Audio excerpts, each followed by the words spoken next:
អូខេសួស្តីអ្នកនរគ្នានឹងឲ្យមុនបន្តសាច់រឿងរបស់យើងខ្ញុំសូមអរគុណទៅកាន់ម្ចាស់ឧបត្ថម្ភដែលមានដូចជាបងថាវ៉ាត់11សេននិង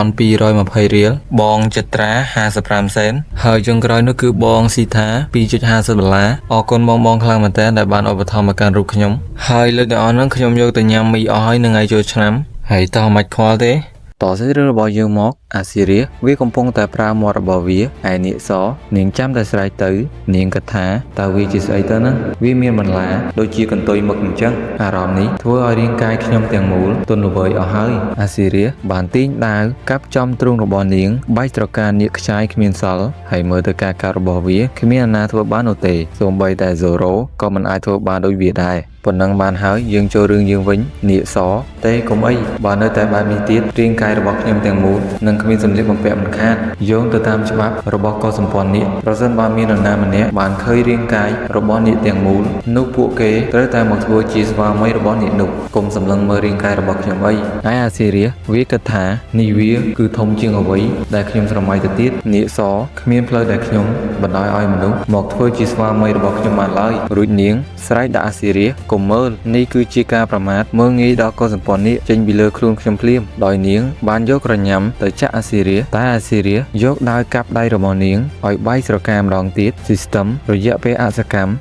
16.4 វិនាទីអាស៊ីរីលើកនេះនៅសល់ពេលច្រើនណាស់វាគ្រប់គ្រាន់នឹងធ្វើឲ្យស្រកានៅលើខ្លួននាងទាំងអស់បែកខ្ទេចខ្ទីគ្មានសេះសល់ហើយអាស៊ីរីលើកដាវឡើងលើរួចក៏កាប់ទៅរកនាងជាដំបូងខ្ញុំនឹងកំទេចស្រកានៅលើថ្ងាសរបស់នាងនាគសឃើញអញ្ចឹងក៏បានលើកដៃឡើងលើហើយយកកែងទៅអុកជាមួយនឹងថ្មបណ្ដាលឲ្យកន្លែងនោះបាក់ស្រុតចុះទៅក្រោមអាស៊ីរីមិនអាចទៅរួចទេនាងបានបំបែកថ្មខាងក្រោមវាចាប់ផ្ដើមពិបាកក្នុងការឈរឲ្យត្រង់ហើយអាស៊ីរីយកដាវចាក់នាងតែនាងបានកិច្ចក្បាលផុតហើយនាងក៏ហក់ចូលទៅក្នុងឡាវ៉ាឯជើងរបស់អាស៊ីរីវាចាប់ផ្ដើមក្តៅហើយវាក៏ហក់ចេញពីថ្មដែលបានបាក់នោះទៅកន្លែងមួយទៀតអាស៊ីរីវាថាប៊ីមិញជើងរបស់ខ្ញុំស្ទើរតែរលាយបាត់ទៅហើយអំបញ្ញមិញនេះខ្ញុំទើបតែបំបែកស្រកានៅលើដៃឆ្វេងរបស់នាងតែប៉ុណ្ណោះឥឡូវនៅសល់ថ្ងាសខ្នងនិងជើងស្ដាំ System រយៈពេលអសកម្ម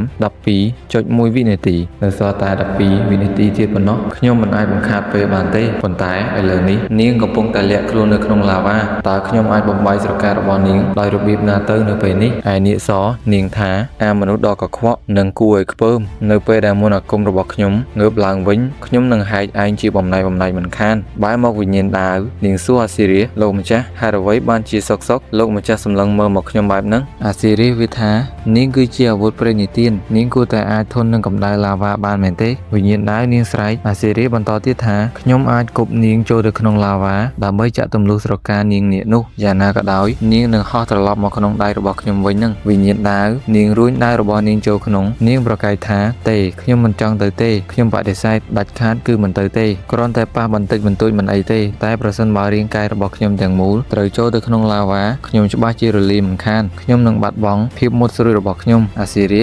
ទៅខ្ញុំមិនគប់នាងចូលទៅក្នុងឡាវ៉ាទេឥឡូវធ្វើខ្លួនដូចដើមវិញមកអាស៊ីរីក្រឡេកទៅមើលឡាវ៉ានាងនៅស្ងៀមទាំងស្រុងនៅក្នុងឡាវ៉ាតើនាងកំពុងរងចាំរយៈពេលអសកម្មបញ្ចប់ហើយរងចាំមន្តអាគមរបស់នាងងើបឡើងវិញឬ System បានបញ្ចប់វិនាទីហើយក៏លេចចេញនៅគំនូសពណ៌សនៅកន្លែងទីខ្ពស់មួយអាស៊ីរីរហូតមកដល់ពេលនេះគំនូសទាំងអស់គឺស្ថិតនៅក្បែរខ្ញុំនិងនាគស្រីនោះហេតុអ្វីបានជាលើកនេះបែរជានៅឆ្ងាយម្លេះតើគំនូសនេះត្រូវបានបង្កើតឡើងដោយចៃដន្យមែនទេឬមួយក៏វាមានលំនាំប្រភេទណាមួយឯនាគសនាងបានហែសម្ដៅទៅកន្លែងអាស៊ីរីក្តៅណាស់ស្រកានាគបាត់បង់អស់ច្រើនណាស់ពេលនេះខ្ញុំមិនអាចនៅក្នុងឡាវ៉ាបានយូរទៀតទេខ្ញុំត្រូវតែបញ្ចប់វាឲ្យលឿនបណ្ដោយឲ្យឡាវ៉ាលេបប្របាក់គេទៅហើយទឹកឡាវ៉ានៅក្រោមអាស៊ីរីបានផ្ទុះឡើងដែលធ្វើឲ្យអាស៊ីរីហោះឡើងទៅលើចង្រៃយោនាងបានបោះបង់ការវាយប្រហារពីមុខហើយបែរជាចាប់ផ្ដើមលបចូលមកជិតខ្ញុំវិញចឹងតើនាងនៅណាតើនាងកំពុងតែពោះម្ដងទៀតហើយឬហើយអាស៊ីរីវាភ្ញាក់ផ្អើលព្រោះថា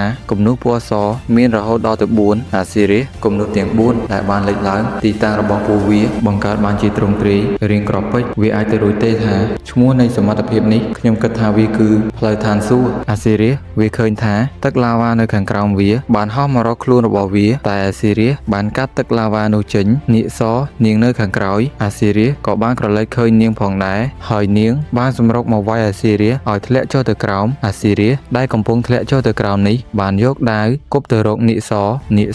នាងបានកិច្ចផុតហើយនាងក៏ធ្លាក់ចុះទៅក្នុងឡាវ៉ាវិញមុនពេលដែលឯងអាចប៉ះពាល់ខ្លួនយើងបានយើងនឹងមិនផ្ដល់ឱកាសឲ្យឯងជាដាច់ខាតសូម្បីតែអាវុធរបស់ឯងក៏មិនអាចធ្វើអ្វីបានដែរអាស៊ីរីនេះគឺអាក្រក់ហើយខ្ញុំកំពុងតែធ្លាក់ចុះទៅក្នុងឡាវ៉ាហើយអាស៊ីរីវាបានស្រែកហៅវិញ្ញាណដាវឲ្យត្រឡប់មករកវាវិញវិញ្ញាណដាវដែលកំពុងហោះទៅលើក៏ស្ទុះទៅជួយអាស៊ីរីហោះបុកជាប់ទៅនឹងជាងអាស៊ីរីដកដង្ហើមធំប្រផិតប្រផើយណាស់តែបន្តិចទៀតខ្ញុំនឹងធ្លាក់ចូលទៅក្នុងឡាវ៉ាបាត់ហើយអាស៊ីរីបានដកដាវចេញហើយឈរមើលឡាវ៉ាជុំវិញវានាងលោពួនក្នុងឡាវ៉ាទៀតហើយតើនាងមានកម្រងលោកវាប្រហារខ្ញុំម្ដងទៀតមែនទេបើនៅតែបែបនេះទៀតវាពិតជាគ្រោះថ្នាក់ខ្លាំងណាស់ខ្ញុំត្រូវរកកន្លែងណាដែលមានកន្លែងឲ្យឈរជើងច្រើនជាងនេះដើម្បីការពារក្រែងលោមានរឿងអ្វីកើតឡើងអាស៊ីរីគិតចប់ភ្លាមនាគសនាងបានវាយកំទេចថ្មនៅពីមុខអាស៊ីរីភ្លាមតែម្ដងដោយនាងមិនមែនវាយកំទេចតែមួយនឹងទេគឺនាងវាយកំទេចនៅពីមុខអាស៊ីរីទាំងអស់អាស៊ីរីកន្លែងសម្រាប់ឈរជើងនៅជុំវិញខ្លួនខ្ញុំចិត្តរលាយអស់បាត់ហើយអាស៊ីរីក៏ចាប់ផ្ដើមផ្លាស់ទីខ្ញុំមិនអាចនៅទីនេះបានទេដល់ពេលត្រូវបដូរទីតាំងហើយបើខ្ញុំមិនច្រឡំទេគំនូសដែលបានសម្គាល់ទាំងអស់គឺភ្ជាប់គ្នាគួរតែបង្កើតបានជារូបសញ្ញាឈើឆ្កាងហើយនាគសនាងថាកំទេចបាក់បែកដែលនៅជុំវិញខ្លួនឯងទាំងនេះពិតជាទើសផ្លូវខ្លាំងណាស់ពួកវាទាំងអស់ត្រូវតែបោះសម្អាតចេញឲ្យអស់ការវាយប្រហារបន្ទាប់របស់ខ្ញុំនឹងជាថ្ងៃស្លាប់របស់ឯងបែរមកអាស៊ីរីវាបានហក់ពីកន្លែងមួយទៅកន្លែងមួយហើយវាក៏បានឃើញផងដែរនៅថ្មដែលវាបានលោតអំបញ្ញមិញត្រូវបានបាក់ដោយសារនាគសវាគ្មានប្រយោជន៍ទេមិនថាឯងរត់ទៅដល់ណាក៏ដោយអាស៊ីរីវាហត់បន្តិចយើងឃើញថាថ្មមួយទៀតត្រូវបានបាក់អាស៊ីរីវាមើលទៅដាវរួចនិយាយថានេះជាកន្លែងដែលវាគួរតែដំណើរការបានត្រឹមត្រូវឯនាគសនាងឃើញថាអាស៊ីរីវាអត់រត់ទៀតទេគេបានបោះបង់ហើយដើម្បីឲ្យប្រកាសថាគំនរបែកបាក់ទាំងអស់នៅជុំវិញខ្លួនឯងយើងនឹងកំទេចពួកវាចោលឲ្យអស់អាស៊ីរីវាបានសុំទោសវិញ្ញាណដាវនាងសួរអាស៊ីរីលោកម្ចាស់ហេតុអីលោកម្ចាស់សុំទោសខ្ញុំអាស៊ីរីវាមិនបានមាត់អ្វីនោះទេនាគសនាងបានកំទេចថ្មដែលនៅជុំវិញអាស៊ីរីអស់ទើបអាស៊ីរីនិយាយថានេះគឺជាខណៈពេលរស់នឹងស្លាប់ខ្ញុំត្រូវការឲ្យនាងធ្វើការលះបង់សូមអភ័យទោសឲ្យខ្ញុំផងនាគសនាងបានញញឹមបន្តិចទីបំផុតវាត្រូវបានកំទេចអស់ហើយវិញ្ញាណដាវនាងឆ្ងល់នឹងពាក្យសម្ដីរបស់អាស៊ីរីមែនតែនអាស៊ីរីវាថានាងត្រូវតែស៊ូទ្រាំវាឯនាគសដែលនៅក្នុងឡាវ៉ានាងបានបញ្ចេញថាមពលយ៉ាងខ្លាំងដើម្បីវាយប្រហារអាស៊ីរីហ៎ពិតជាក្តៅណាស់នាងកំពុងមកហើយរួចយើងឃើញថានាគសនាងបានសម្ដៅទៅរកអាស៊ីរីយ៉ាងលឿនអាស៊ីរីលើកដាវឡើងតម្រង់ទៅរកគំនូសពណ៌សហើយក៏គប់ទៅមួយទំហឹងស្របពេលដែលនាគសនាងកាន់តែមកគីអាស៊ីរីឯដាវគឺបានជាប់ទៅនឹងគំនូសពណ៌សនោះបានសម្រេចតែក៏ធ្វើឲ្យវិញ្ញាណដាវនាងស្រែកផងដែរនាងថាអញ្ចឹងសោះបានជាលោកអភ័យទោសមុននេះ System បានលោតឡើងតំបន់ដែលទទួលអារម្មណ៍ដៃមាត់ប្រហោងទ្រូងបន្ទាប់មកនាគសនាងបានវាយកំទេចកន្លែងដែលអាស៊ីរីឈរអាស៊ីរីដរាបណាខ្ញុំមិនទៅប៉ះពាល់វិញ្ញាណដាវដោយផ្ទាល់ទេនោះការរំញោចនឹងមិនខ្លាំងពេកនោះទេរយៈពេលអសកម្មគឺត្រឹមតែមួយប្រភេទផ្នែកប៉ុណ្ណោះ System បានរកវិនាទីថយក្រោយ 0.5 0.2 0.1 ហើយគំនូសពណ៌សក៏បានលេចចេញឡើងចំពេលដែលនាងកំទេចកន្លែងដែលអាស៊ីរីឈរហើយនាងស្រាប់តែភ្ញាក់ខ្លួនហេតុអីបានជារង្វង់ពន្លឺបង្ហាញឡើងនៅទីនេះយើងបានឃើញថានាងបានឆ្លងកាត់គំនូសពណ៌សពីក្បាលរហូតដល់ផ្លូវរបស់នាងអាស៊ីរីវាថាគំនូសដែលបានសម្គាល់បានភ្ជាប់គ្នាហើយដូចអ្វីដែលខ្ញុំបានគិតមែនវាបង្កើតបានជារូបសញ្ញាឈើឆ្កាងបែរមកមើលអាស៊ីរីខ្លួនប្រាណរបស់វារំទៅដោយវល្លិ System លោតឡើងលក្ខខណ្ឌការប៉ះពាល់ពេញរាងកាយជាមួយគំនូសដែលបានសម្គាល់ត្រូវបានបំពេញតំបន់ដែលទទួលបានរាងកាយទាំងមូលត្រូវបាន unlocked អ្នកលេងនិង Leeman ខ្លាចជាតែមួយហើយយើងក៏បានឃើញថាអាក្បាលខូចនេះបានហោះទៅចាប់ដែលធ្វើឲ្យនាគសនាងស្រែកអារម្មណ៍ដូចជាត្រូវចរន្តអគ្គិសនីនោះវាខ្ទោខ្ទាពេញរាងកាយរបស់ខ្ញុំលេងខ្ញុំទៅ System រយៈពេលអសកម្ម1ម៉ោងអាស៊ីរីបានចាប់ស្រការបស់នាងហើយក៏ហែកយកតែម្ដងឯសម្បកក្រៅរបស់នាង ក៏ចាប់ផ្ដើមបែកផងដែរនាគសស្រកានាគនៅលើខ្នងរបស់ខ្ញុំត្រូវបានគេបកចេញដោយមនុស្សម្នាក់ដោយប្រើដៃរបស់គេបែរមកកឡូតាំង Fighter Magic ពួកគេអមែនតែនស្រកានៅលើខ្នងនាគក៏ត្រូវបានបំបែកខ្ទេចដោយ VV ដែរតោះបញ្ចប់រឿងនេះក្នុងពេលតែមួយទៅឯ VV តែបន្តិចទៀតប៉ុណ្ណោះហើយខ្ញុំនឹងអាចកម្ចាត់នាគនោះបានហើយចំណែកឯនាគស